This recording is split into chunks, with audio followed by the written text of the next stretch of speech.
As we wait for Georgia to call the winner in the presidential race, we're taking a closer look at one group that played a role in President Trump winning the state of Florida on election night. News4Jax reporter Marilyn Parker talked with the voters who say it's time for Duval to recognize the impact Hispanic voters have.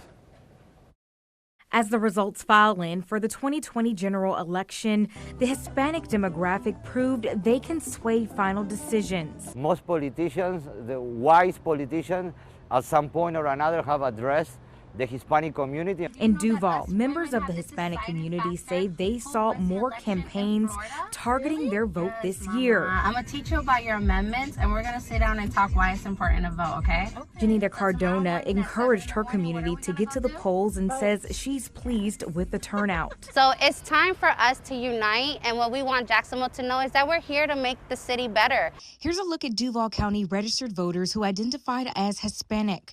Out of more than 37,000 voters, there are 9,289 Republicans, 14,597 Democrats, and 13,004 voters without party affiliation. So how many Hispanics make up Duval's population? Well, according to the 2020 census, about 10.5%. That's a 3% increase from 2018.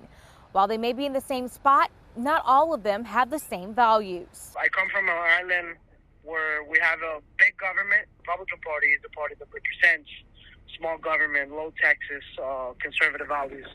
That's what I put in my mind whenever I go cast my vote. We cared about our climate change. We cared about our legal rights, becoming an American citizen. Hispanic voters say also in their minds while voting were responses to disaster relief, passing the minimum wage in Duval, and climate change. In Duval, Marilyn Parker, Channel 4, the local station.